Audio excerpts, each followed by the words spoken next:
You are about to invest $100. Not $100,000, not $10,000, but $100. The same amount you'd spend on a slightly too ambitious grocery run or one mildly regrettable night out. And you are going to do this every single month for the next 30 years. Your friend laughs when you tell her the plan.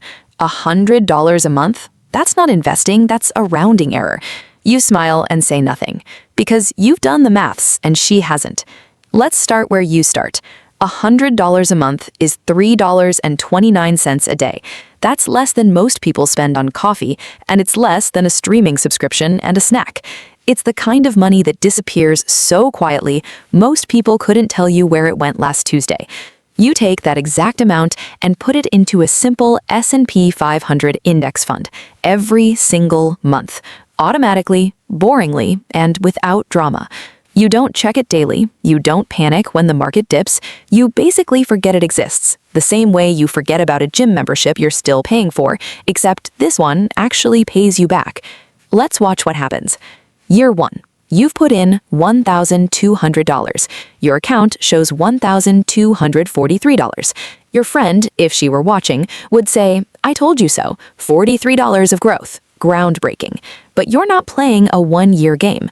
By year 5, you've contributed $6,000. Your account is worth $7,159. Still not exactly retire on a yacht money, but something is starting to happen underneath the surface. The account is no longer just your money. Some of it is now the market's money, working on your behalf for free while you sleep. By year 10, you've put in $12,000. Your account is worth $17,308. $5,308 of that is growth you never lifted a finger for.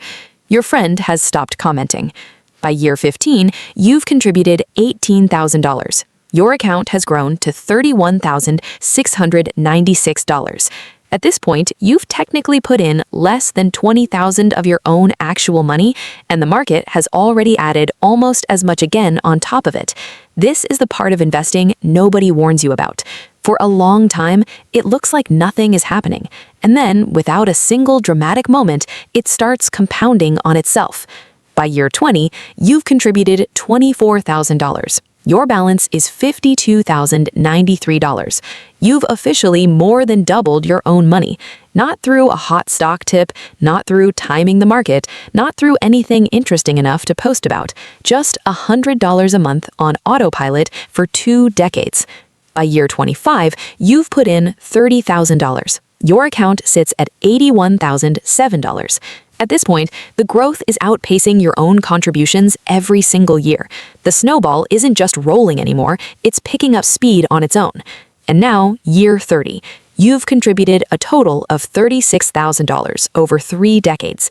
$100 a month sent off quietly every 30 days for 360 months in a row. Your final balance is $121,997. Let that sit for a second. You put in $36,000. You ended up with $121,997. $85,997 of that entire total you never actually earned, saved, or worked for. The market built it for you, brick by invisible brick, while you were busy living your actual life. Your original $36,000 more than tripled. Now, your friend, upon seeing this, has questions. Naturally. Question 1, what if you just left the $100 a month in a regular savings account? At a typical 0.5% interest rate, that same $36,000 in contributions would have grown to $38,832, barely more than what you put in. The difference between the savings account and the index fund after 30 years is $83,166. Same discipline, same $100 a month, completely different universe of outcomes. Question 2, what if you just kept the cash under your mattress? Then you'd have exactly $36,000. No more, no less. Just a slightly lumpy mattress and 3 decades of missed compounding. Now, here's the part that should genuinely bother you. What if you'd waited even 1 single year before starting? Just 1 year of, I'll start next January. That 1 year of delay costs you $9,380 by the end of the 30-year mark, not because you missed a year of $1,200 in contributions, but because you missed a year of that $1,200 compounding for 30 decades instead of 29. Wait 5 years to start and the cost balloons to $40,990. Wait 10 years, telling yourself you'll get serious about investing once things settle down, and the cost is $69,904. That's more than half of your entire final balance gone just for waiting a decade to begin something that costs $100 a month. Procrastination, it turns out, is the most expensive financial decision most people will ever make, and they never even see the bill. Now, let's talk about what $121,997 actually becomes, because a lump sum sitting in an account isn't the end of the story. Using the widely cited 4% rule, the amount financial researchers consider a sustainable annual withdrawal rate, your portfolio could generate $4,880 a year, or roughly $407 a month, indefinitely, without ever touching the original $121,997. From $100 a month that you probably won't even remember contributing by year 30. Now, in the interest of not making this sound like a magic money machine, let's be honest about something.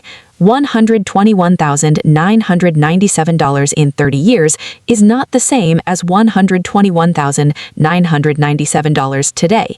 Inflation is real, and it quietly eats at everything. Assuming a long-term average inflation rate of around 3% every year, that $121,997 is closer to $67,982 in today's purchasing power. Still nearly double what you put in, still meaningfully more useful than a mattress full of slowly depreciating cash, but it's important to understand you're not getting rich off $100 a month. You're getting comfortable. You're building a floor under your future self instead of leaving them to figure it out from zero. Now, what if you'd done just a little more? What if instead of $100 a month, you'd managed $200? Not double the effort, just an extra $100. One skipped subscription, one slightly less ambitious grocery run. Over the same 30 years, that becomes $243,994. Exactly double the outcome for exactly double the input. Because time and rate of return don't care how much you're contributing. They apply the same multiplier either way.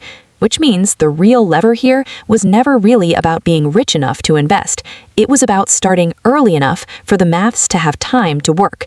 Your friend, several minutes into this conversation, finally asks the obvious question: why didn't anyone explain it like this before? And honestly, that's the whole problem. $100 a month sounds too small to matter, so most people wait until they have some imaginary real amount of money to start with. They wait for the promotion, the bonus, the moment things feel more stable. And every single month of waiting is a month of compounding that no future contribution, however large, can ever fully buy back.